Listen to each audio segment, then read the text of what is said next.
What's up everyone? Be the Installer here with my lovely wife Jen, and we have the LG 86 UQ75, a massive LCD TV. And today we are going to be balling on a budget, footballing on a budget if you will. A lot of times people think Brandon is just too bougie because he does a lot of big expensive TVs. And our friends are always asking us, I'm not gonna spend $8,000 on a TV. I want a more budget-friendly TV. So we're gonna talk about this one today. It's a great TV for watching your football as that season's getting started, where hockey's coming up. What else? We got baseball playoffs. I know that there's soccer and rugby going on like all year round. We got basketball and hockey and all that. So big time sports season right now. Yeah, favorite time of the year. And I am ready for my Steelers. Go Steelers. Go Packers. So we're gonna unbox this TV, set it all up, and then show you different content on to see if this will do for sports and even movies and gaming and all that. So stick around. Before we get started, don't forget to smash the like button, make sure you subscribe, and definitely hit the notification bell so you can be notified every time we've got a new upload.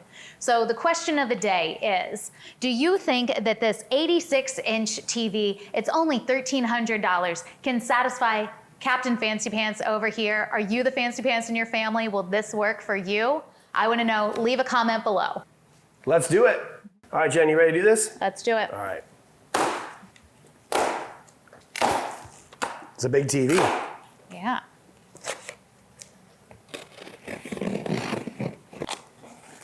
We got Crocodile Dundee over here with the knife. Let's just rip it open. What we got in there? Let's see. It looks like we have some feet. Ooh. Lovely. Here's another one. Yeah, they do look really low profile, unless they're some sort of attachment to them, but yeah. Titan gray. Like it. Looks like this is our bag of goodies with a remote and batteries and whatnot. Nice. Anything else up there? Let's see. Oh, looks like we've got our little guide on how to open up the box. Oh, that's perfect, because you know I would just rip it apart. So let's figure out how to do that. It does show that we need to take the little 6 connectors on the ends here and pop those off, pull the box apart, and then we'll be able to set it on a table, or more likely we'll just set it on the box here and put the feet on. So we'll go through that real quick. You wanna get those suckers off? Yep. Yeah, I made fun of you in the G2 video saying that you're not very fast at pulling these off. You gotta pull them all the way out. Well, I guess you don't. They don't want to come. You know what, that was pretty fast.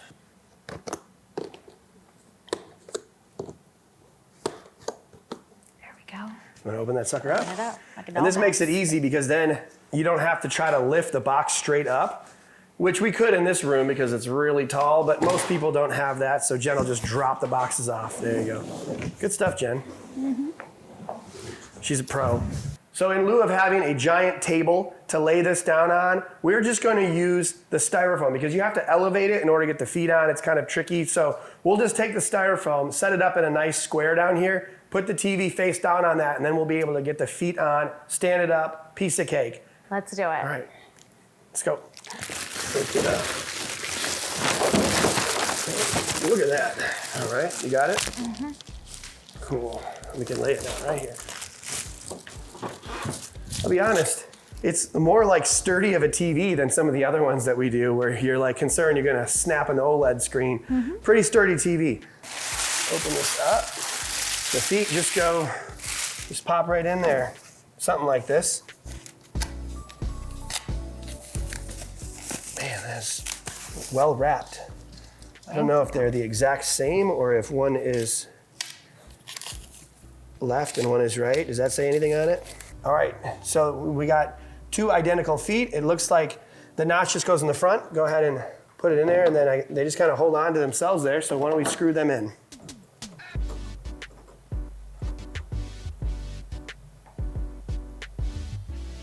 Cool.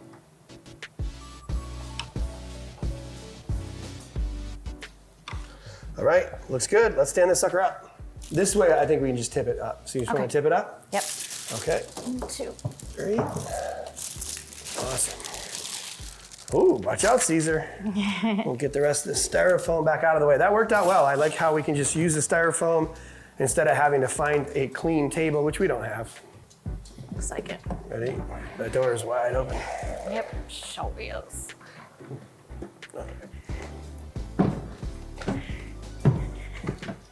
All right, ready to lift this thing? Yeah. Let's do it. Tell me when you're ready. One, One, two, three.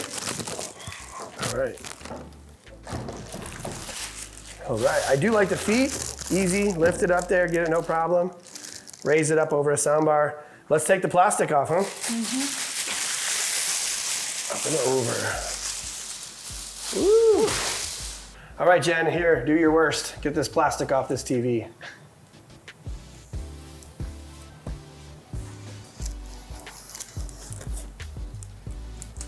Oh, over the top. around the corner.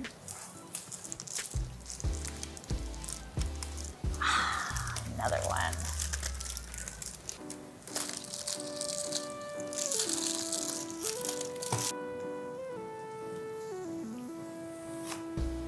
There we go. Awesome. All right, looks pretty good. I like it. You want to check out the back, see what we got going on in the ports? Let's check out those ports. Let's check out the ports. Okay, on the back here, it looks pretty nice. We got the 600 by 400 millimeter VESA pattern. So you can use a pretty sizable mount, but it's a sizable TV, so you should. And then on the right here, we have the HDMI ports and USB. There's a USB in on top with the HDMI 1 there. And then there's actually 2 ports that are 2.1 capable that can game at 4K at 120. So that's pretty nice. One of them is the ARC eARC. And then on the bottom, you have another USB and an antenna cable in. And of course, you can connect your Ethernet and optical cords if you want to do that. But pretty straightforward, pretty basic, but so far I'm impressed with what you get for $1,300. What we need to do is plug the TV in and grab that magic remote. You want to go ahead and do that? Let's do that. All right. What do we got there, Jen? Well, we've got a remote here, but it's not looking very magical. It's got a lot of buttons though. It sure does. More than most. I mean, you have all the buttons you could ever want. I mean, obviously the power input button at the top, and then you have all your number buttons, which a lot of remotes don't have any longer, but at least the LG ones can be programmed into being apps or other things, inputs as well. Then you have your volume up and down, your channel up and down, and then home and different apps that you might use, and then up, down, left, right, and okay. And then you have some customizable buttons at the bottom, and overall, it's a solid remote. I'm not sure if it has the cursor to follow on the screen, but I guess we're about to find out. You want to fire this sucker up? Let's do it. But first, I'd like to thank DraftKings Sportsbook for sponsoring this video. The football season has just kicked off, and of course, my team lost. But whether your team is winning or losing, DraftKings Sportsbook gives you a shot at an easy W. They're offering all new customers $200 in free bets when they place a bet of $5 or more on any NFL wager of their choosing. Plus, with same-game parlays, you can combine multiple bets from the same game to give yourself a shot at even bigger winnings all season long. DraftKings has been around for a while, and as an official sports betting partner of the NFL, you know your funds are safe and can be withdrawn whenever you want. And for those in states where sports betting is not available yet, don't forget about DraftKings Daily Fantasy, where they've been innovating even more ways to win some cash this football season. So go download the DraftKings Sportsbook app now, and if you're a new customer, use the promo code INSTALLER to receive $200 in free bets instantly when placing any $5 wager. That's promo code INSTALLER only at DraftKings Sportsbook.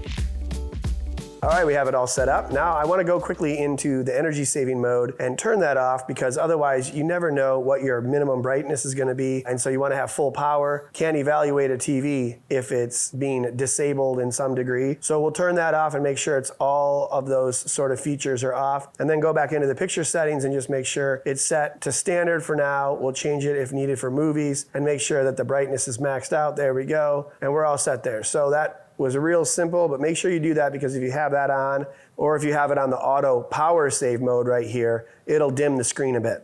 One cool thing that I saw in the settings, actually, I don't see it in the OS, but it has a multi-view. I haven't seen this on any of the other TVs to my knowledge. Maybe I just missed it. I don't really notice it on a Samsung, but you have the opportunity to run 2 different pictures side by side or in picture format, so that is pretty cool. And it looks like I can choose an app between the screen share camera. I wonder if there's any other options. I'll play around with this, but for now, it looks like we have picture in picture, which is a pretty cool improvement, especially if if you're a sports fan and there's 2 games going on. But with that said, I want to check out the OS, the WebOS 22 this year, and see how that looks on this TV before I go into the sports that we were talking about before. And then we'll check out some movies and some gaming, of course. And to my surprise, this actually has 4K at 120 gaming, so that should be fun. So stick around, we'll get into that right now. All right, hitting the home screen takes us to the full screen WebOS. As I've said in multiple videos regarding LG TVs in 2022, this OS is full screen now. Now it does not have the pop-up from the bottom, so you get all of this information at once, which is good and bad. I did like the pop-up, but now you can see what channels were recently on. You do have some other notifications that are linked to your accounts, and then you have all kinds of advertisements, what's trending. You have all these apps. You can get more of them here, get sports alerts.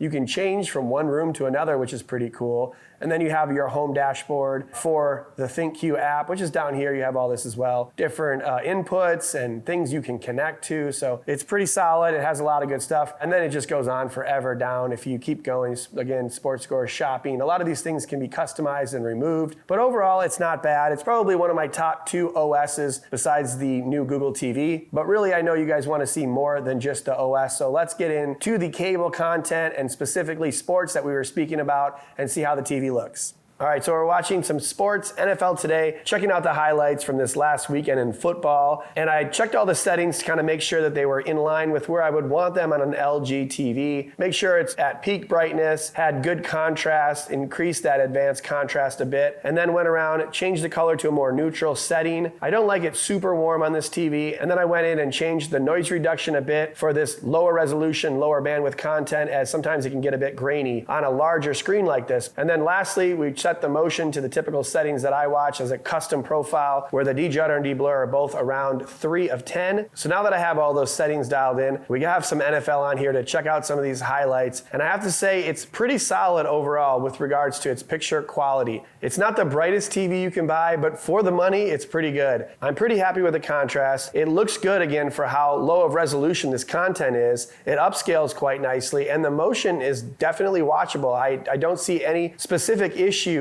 with regards to any of those things. Now, it's not the brightest TV in the world, but again, you're paying anywhere between $1,000 to $1,300 for an 86-inch TV, so I didn't expect it to be as bright as other TVs. And while I'm pretty happy with most of these things, I did notice it looks like it has a bit of uniformity issue with regards to the panel, and that's where the light coming through the screen of this direct lit TV could be a little bit off. We'll have to check in the testing in just a bit here and find out if we're gonna have that issue, because getting a great panel at this size is difficult, especially with an entry-level TV. But before we get into the HDR movies, let's check out some soccer, because obviously there are 2 forms of football in the world, and this is the more popular one. And this looks pretty good too. The field looks a lot brighter than the football field did. Now the ball and the people in general are much smaller, and TVs like this, or TVs in general, can have a hard time with all that motion and movement and upscaling. So it does look like the ball is being pixelated a little bit. Very difficult to see. I'm pretty close up too, and I think 75 or 80% of people,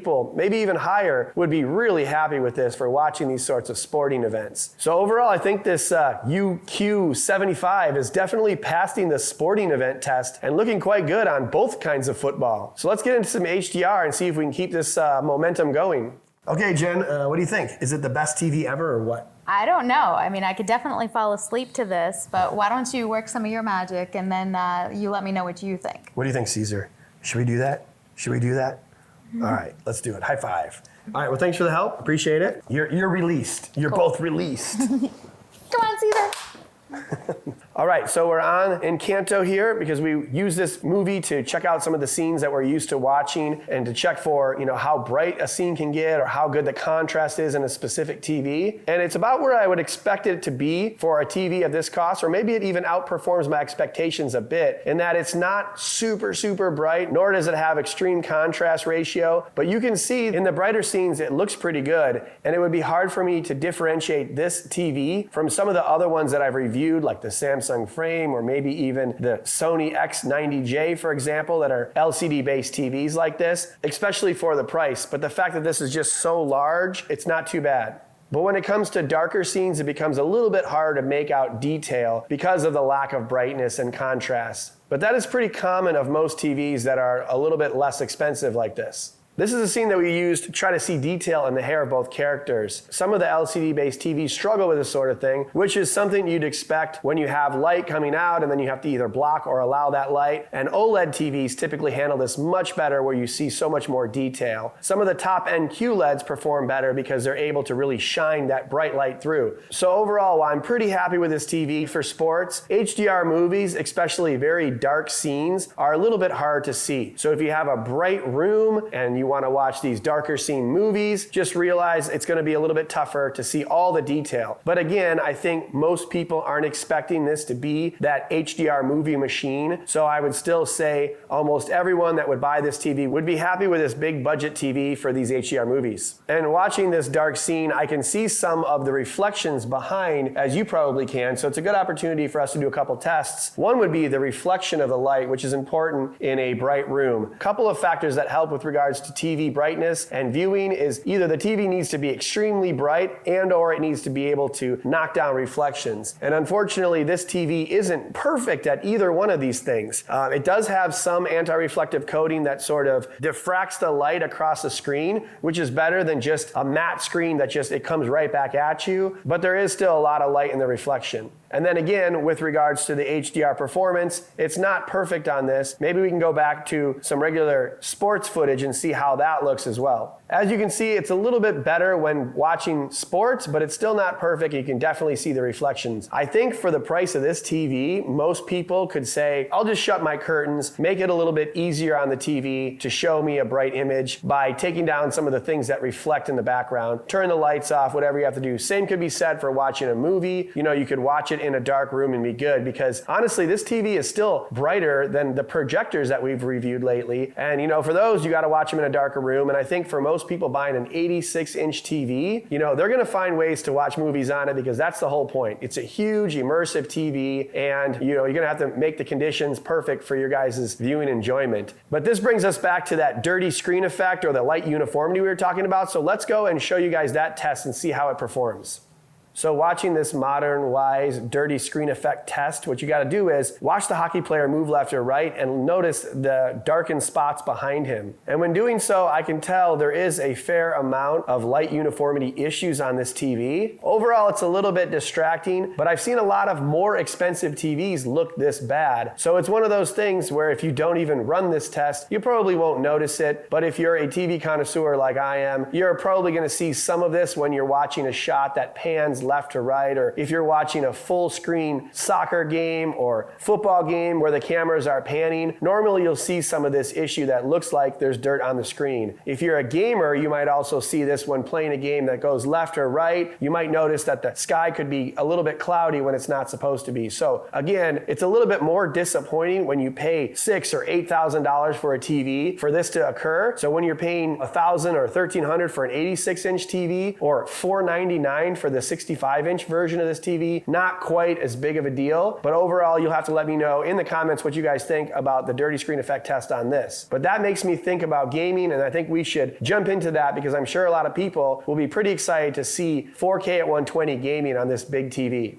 Okay, so into game mode, LG has been known to have pretty good gaming TVs, and this is no exception. You do have a lot of cool features with LG, including the game optimizer, where you can change the type of game you're playing, which can raise or lower the brightness and black detail and all that kind of stuff. It does have VRR, does have 4K at 120, a lot of cool features, including the blue light filter if you're gaming late at night, so all kinds of neat stuff on 2 of the HDMIs that are 2.1 capable, running 4K at 120. One of them is the eARC, so if you have 2 different game systems that can run 4K at 120 and you have a sound bar, then you're kind of in trouble because that sound bar or sound system will need to connect to one of those HDMIs that are 4K 120 capable, leaving you only one for gaming. Shouldn't be a problem with most people, and you can always get a receiver that does pass through 4K at 120 as well. Overall, the brightness and detail in game mode seems to be pretty much on par with the other types of content we were looking at. This scene in Call of Duty Warzone isn't super bright. It is more of a sunset scene, but you can still see most of the detail. It looks rather clear, and the response is really fast. Everything moves so quickly. No input lag issues, and really it's just my gameplay that needs to get better. If there was one ask, it would probably be that this TV could be a bit brighter in game mode, but overall how quickly you can move around, the low input lag, and the relative brightness for the expense and the overall immersion, I'm pretty happy with this playing video games.